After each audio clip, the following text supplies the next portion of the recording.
So in between, I have to put step-down transformer. Then if I want DC voltage, basically I put what?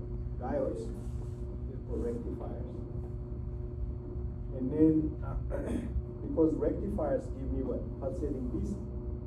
So I have to make it smooth, so I use filter. Now, if I'm charging, let's say, my cell phone only takes what? 5 volts? Mm-hmm. So I have to regulate the voltage. It's the computer, I only use what, 16 or 12 volts or something like that. So I have to regulate the voltage. It's just another chip basically for the regulator.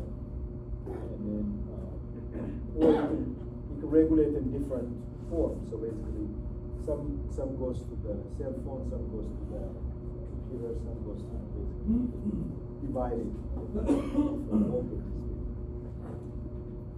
So you can make a block diagram. So then, for once you're into this system, this thing basically, if I give you this, you can build the circuit. So we're gonna actually build this when you do DC power. When you have like a triangle to make a decision, is that still a block diagram? Which one? Like just asking, like, if you were to have a triangle, like Yeah, that's like yes or no. It's like basically a decision. yeah, It's like flow diagrams. Flow, yeah. For a computer, all days when they teach programming, basically the first teach you the flow diagram.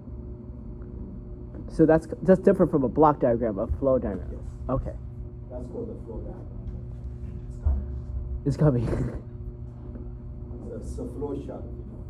So you start, turn on the power. Is the power motor off? It's yes, and then you go and check.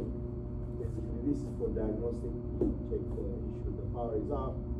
Is damage present? So if it's yes, you go and remove the motor from further troubleshooting.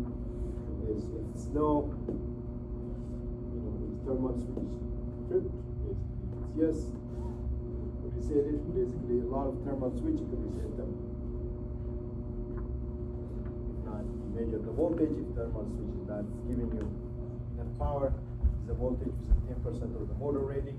Basically, the voltage you can be plus or minus 10%. You can allow that.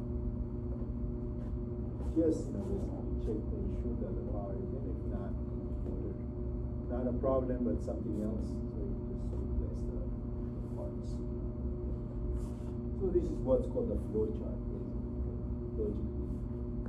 So there's a lot of this in fixing cars, like in the, Yes. and then like last week I saw a YouTube video, Right. and they were using AI to do this. So they just put AI was just going through this whole flow Which chart. AI? I don't know. Huh? ChatGPT though. Oh yeah, I don't know what the guy used, but he was like he had a car and he just made a problem, and he just went through the whole AI, and AI finally solved it to the very end. Let's try AI. Yeah. What should we tell it?